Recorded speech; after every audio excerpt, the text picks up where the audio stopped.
Okay, well, I went in and made another cup of coffee. No ice cubes to cool it down. Change the view just a little bit. But segue from the last video, I was talking about I hope everyone is well, which I do. Everyone goes without saying, but everyone has something going on in their life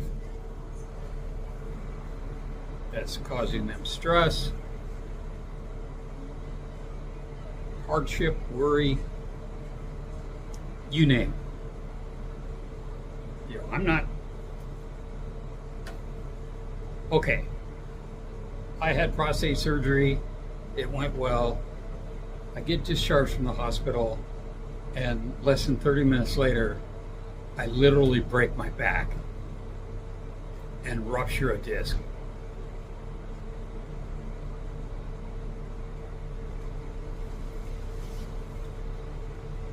Just hearing that come off my lips is traumatic. Jeez Louise. Now, it's not like I've said this too. It's not like I was at a Red Bull competition. I'm doing, 720s on a frickin' motorcycle and I break my frickin' back. No, it's a different kind of a break. But it's still a break. And it's serious. And it can become more serious, or even more serious, or more so. Anyway, it can go a number of ways. It can mend itself if I don't do any stupid shit, which I tend to do a lot of. I'm preoccupied. I'm not paying attention. I'm thinking about something else. There you have it. Accident. Or there's something external. A car hits you while you're on your motorbike, which has happened, 2 or 3 times to me now. It's stuff like that. But everybody, literally almost everyone I know, has something going on with themselves or with a family member or a friend or a coworker. So my woes are not exclusive, okay? And I don't want to make my issues sound worse than yours, or feel sorry for me because I'm bad.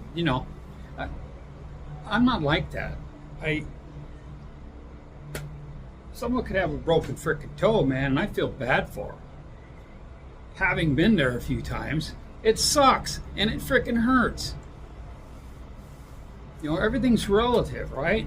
But I've got a lot of friends that are going through some serious shit right now. And if you pray, if you wish, or if you hope, or whatever, man, do a shout out. I'm not going to name them, okay? That's for them to say. That's for them to make public. I refuse to make things public that someone has confided in me with, unless they say, make it public. You can talk about it. So I'll take that shit to my grave. Unless I get senile and just start babbling more than I babble now, and you can't control it. But no, I don't. I refuse to do that. There's like a code. You don't talk shit about your friends. You don't share things that they shared with you, and let's say it's okay to share it. You can share this. You know, that's pretty much why I don't tell people when I got something going on. Like my prostate surgery, I didn't say, "Hey guys, I'm coming down. I'm having prostate surgery." I didn't do that. Some people get a little miffed. Why did you come to town and you didn't even say hi? Well, everyone's different. But when I'm in pain or in dire straits, so to speak, I want to be alone. I don't want to be a burden. I don't want to be a pain in someone's ass. Okay? Now, when I'm feeling better, I'll say, "Hey, I'm in town, but I can't do much because I had surgery or I had a procedure or something. But would you like to have dinner or whatever?" Okay? So I had a lot of calls, messages and calls. "Hey man, let me buy you breakfast. Let me get you coffee. How about lunch? How about dinner? How about I bring you something over?" And I was, not feeling it, right? I was feeling it, but not feeling it. I was like, man, I just want to lick my wounds, I just want to meditate and contemplate. And I'm in that reflective mode. I talked to a friend, a very close friend of mine. He said, "Hey man, pertaining to my back in particular, having had severe back injuries himself, he knows what it's like. I'm sure you guys do too. But your back is like, dude, everything you do will hurt your freaking back when your back's injured. And it will get to the best of you. You can get depressed. You melt. Oh shit, woe is me. You know what I mean? So, even though I don't always do it, I recommend reaching out to your confidants, your friends. Say, "Hey man, my back's fucked up," or whatever. "I just went blind in my right eye." Whatever. God, that feels good. I'm afraid that this glass has a crack in it, so I hope it doesn't break on me and spill. Lord knows what's in that crack. Anyway, it's good for the immune system. But I don't know, a couple weeks ago, I mentioned in the video that I'm going to kind of change my ways.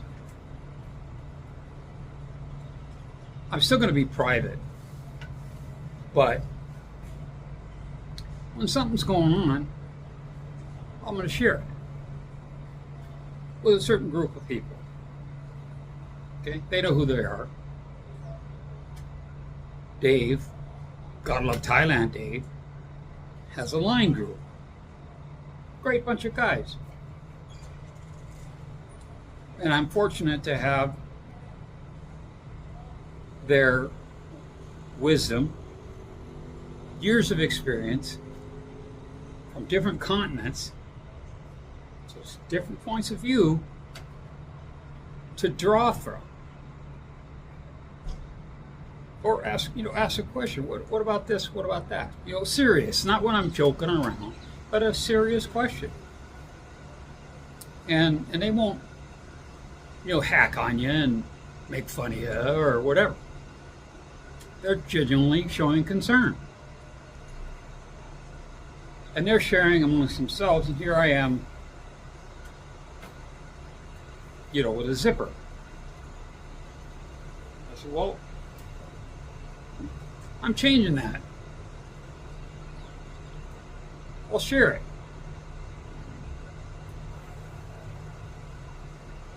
Not to one up or I caught a bigger fish than you. I hate when people do that shit. You know what I mean? Try to one up you or whatever. It's just pathetic. So a lot of times that's why I won't say something. They'll say, yeah, I'm having this surgery or that surgery, and then I could say, yeah, shit, man, that sucks. Well, I'm having this done. And it almost sounds like, I caught a bigger fish than you did, right? So I just let it slide. But the reality is, it's probably better for me to share it. Get some feedback, honest feedback, get some suggestions because they may have gone through it or someone else in the family has gone through it. And I may learn something new. Like, hey, I can try this or I can try that. So it's a valuable resource. Why waste it? So I appreciate those friends. Many I have met. Many I have not. But hope to someday, whether it's here in Thailand or back in the States, when I go back in the States, because I'm gonna plan a trip. I'm going back on an unplanned trip. Could be tomorrow, or the next day. That's literally up in the air. Next time I come out, I'm going to put a pillow behind my back. Just for extra support. Because it's a straight back trip. But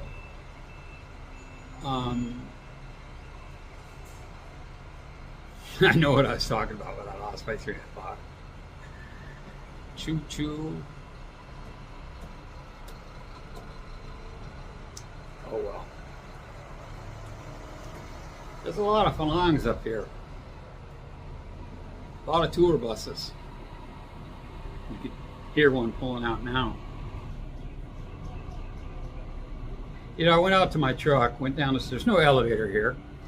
So I did the stairs very slowly. Exactly how my doctor told me to do them. I had the receptionist, the man, bring my shit upstairs, right? I didn't put a finger on him. But then I went, shoot, forgot my tripod.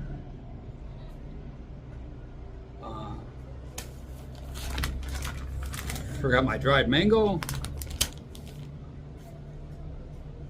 and my Kumo wipes. Oh shit, I'm going downstairs. So I went downstairs, got that stuff, came back.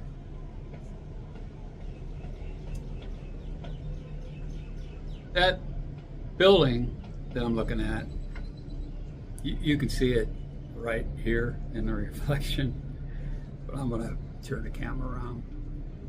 It's and I'm gonna zoom in, go for 3, let's see 3, let me tip it back a little bit. Let me go up more. Come on, 5, give me 5. Give me 5, bugger. There's 5. Let's go for 10. There's 10. I don't know if that's a hotel or a casino or a hotel on top of a casino, but it's reminiscent of an orchid. Looks pretty bitchin', really. But these over here, they're just shells, man. They're shells. 1, 2, 3, 4, 5, 6, 7, 8, 10 that I can count from here. There may be more on the other side of it. They're just shells, man. They're shells. I think these two down here are open. At least they're lit up at night. Because last time I was up here, I stayed directly across from you at the View Klong, I think, or Klong View. And I like that. I'm gonna take a screenshot. Oh, screenshot. And then me tip it back a little bit here. There we go. So, you know, a little bit goes a long way with anything, right? Well, less money or something like that. But you know, people have told you that they, you know, something's going on. Check in on them. Give them a buzz. Give them a message. Send them a message. Hey, I'm thinking of you. I hope you're doing okay. You know, even though words are never enough, but them knowing that you give a shit could bring them over the hump. You know, I'm not saying that anybody I know right now who's going through turmoil or trauma is suicidal. I'm not saying that.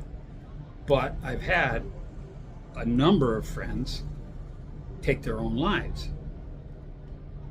And there are times I think, gosh, I wish I would have called. So fucking call. Nothing's stopping you. I'll do that. I'll get up there and then I go, oh, I'm going to call my sister tonight because it's daytime over there at my night. But she works nights, so I got to go juggle, right? Is she at work or is she home? Shit. Brain cramps. But then it comes time to, I go, shit, I forgot to call. You know, that could have been the last time.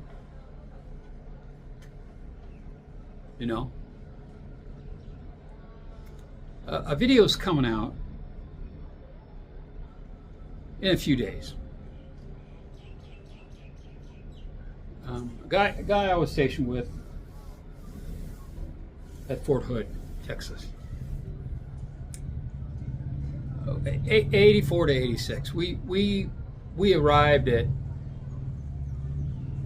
oh God, 3 Corps and whatever, I think, the 3 Tri deal. Because Soup Can was in Germany, I think. Soupcom. The lazy age. Anyway, going off of memory here. But Kevin and I ended up on the same bus and at the processing center. Okay, you're here. Now you're going to this company, you're going to this company, you're going to this kind of thing, right? So we end up going to the same company. So it's like, hey, you know, it's like you're stuck together, right? So you become instant friends, right? It's later on when you find out if people are ass hats, you know.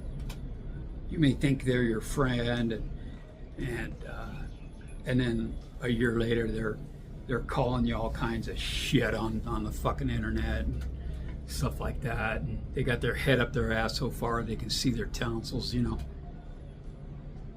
It's really shitty situation you can find yourself in. But anyway, Kevin and I, he outranked me, we became friends. And we were both attached to headquarters. And my discipline, NBC, you know, nuclear, biological, chemical, which is different now. Same thing. Same soup, different ball. And then he was the armorer. Well, I get a call from another friend of mine that I've managed to keep in touch with from North Carolina. God, I miss him. He's divorced now, but I miss his wife too, you know. He's remarried, so I'm sure she's a wonderful lady. But I miss them, you know, with the shit we used to do together and stuff. We did a lot of fun stuff. Traveled around and black smoke over there at the across the river. Those of you that were in the fire department, when you see black smoke, you know it's a structure. Unless some asshat's burning a frickin' tire. But anyway, I get this call from my friend. I'm not going to say his name.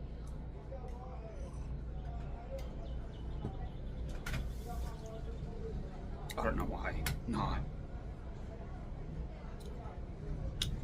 It's out of habit from the asshats from prior years on YouTube. I'm still cautious. But anyway, my friend died. And same age as me. And I'm like, God dang it, man. And it wasn't, I know it was less than a month ago.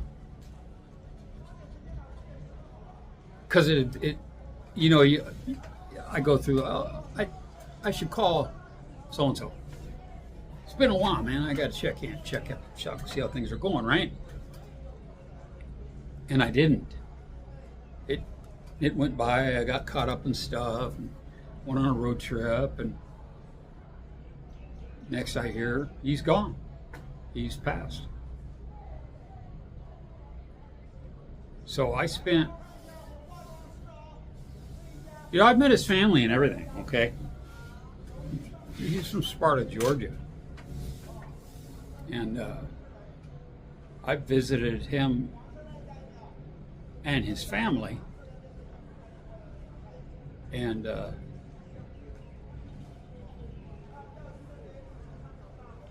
love his mother.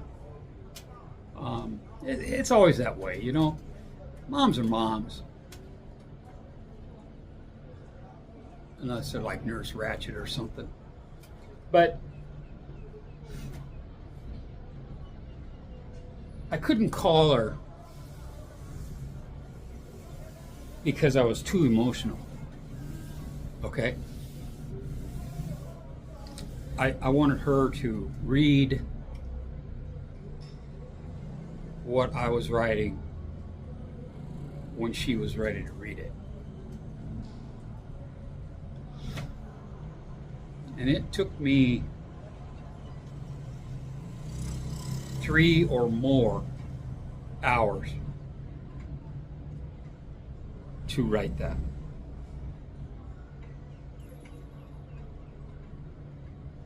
I wrote it on a Word document, and then I emailed it. Because you try doing that shit on your phone, online, or something like that. You screw up, you go to scroll, then you lose shit. Then it asks you, yeah, keep writing, and then it's gone. And it's like, totally lost it. So I got it out. When I'm typing something, when I'm hunting pecker, hunting and pecking, don't go down that road. It's on autosave, you know. So every little once in a while I see a little light. Save the draft, save the draft, save the draft. It just keeps updating it. So you don't lose anything.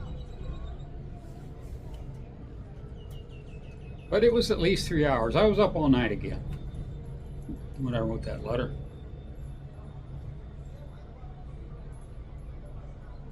Damn, we used to have a good time. Son of a bitch, man. We thought we were getting over. We milked a bunch of things, right? When you're in headquarters platoon, I said this briefly, but when you're in headquarters platoon of some company, shit, 24 minutes, dude, I apologize. But you end up getting assigned additional duties. So I was the assistant mail carrier can't say mailman now. I was just a mail carrier. I was assistant to the supply guy. So when the supply sergeant was out, his second would take over, and then I would take over his spot for supply. And then I was the assistant armorer. And the mailman, Perkins, mail carrier, his additional duty was the company's driver, the company commander's driver. So if he was out of town, so if he went home on leave, I had to do the mail and shit. Go in my little cubby and start. And then the CEO would say, I need to go over to such and such at 1400 or 1500 or 1300 or whatever. Yes, sir. Okay. So I'd be out there. We didn't have Humvees then. We had Cutlees, we had Glorify Blazers, right? We hadn't gone up to the Humvees yet. A little early for that. Man, when they came out though, man, they were so cool looking. But anyway, so I was the assistant armorer. And Kev would, when you go in the arms room, morning, noon, or night, exit, entry, you get battalion on the horn on the literal landline. Ring, ring, ring, ring, ring, ring, ring. Such and such a company is on secure line. Yeah, this is so-and-so. So-and-so, I'm opening the arms room. Okay, then you thumb through your book, the date, you have a challenge and a recall or call, whatever. You say Bravo 2, 6, 8, or 9, Charlie, and then they say, or they say Bravo 2, 6, 9, or Charlie, whatever, and then you say back, blah blah blah blah blah blah blah blah blah, and they say, okay, 30 seconds. They turn the alarm off. You put your fucking code in. You get your ass in, close the door, and then it's fucking armed. And if you got a shit, you got to do that. You got to ring them. Because there's no phone line in there. There's a hard wire. Twisted pair, right? And so he would go up to his LT. My lieutenant was in charge of my shit, and his lieutenant was in charge of his shit and other people's. So he'd go to his lieutenant and he'd say, "Hey LT,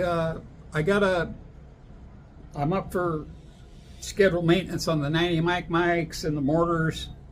Blah blah blah blah. I'm gonna need an extra set of hands." Okay, all right. So he would check me off as I'm busy, and we'd go into the arms room and play chess all fucking day and nap. Oh fuck, as if they didn't know. I don't know, but we had such a good time.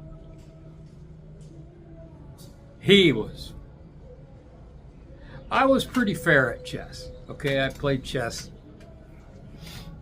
since I was probably 6th grade, I think. And I got pretty good, But you can only get as good as who you're playing against, right? So I kept moving up. I kept trying to find more challenging people. And I was getting pretty damn good. But he would, God damn, man. He wouldn't kick my ass. He would fucking throw me to the wolves. It's like, damn it. I'm in there, damn it. Like after 6 minutes, damn it. Man, when I won, he's like, oh man, good job, man, good job. Deep down, I know he was letting me win.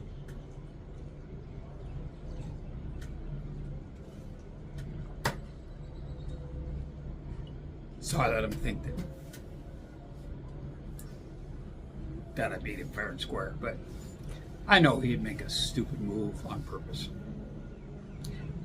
A, to see if I'd catch it, and B, so I'd take advantage of it. Or not. You know, sometimes they throw out a sacrificial lamb out there. Oh, I'm taking that fucking rook. Boom. And then, and then they got you. But no, I know he let me win. Anyway.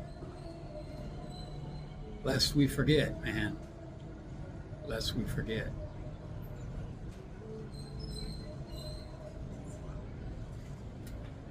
Getting pretty close to dinner time, I think. And it's been 31 minutes.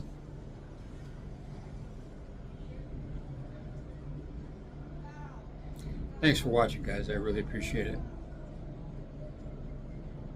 Sincerely, I do. Thanks for watching. Bye.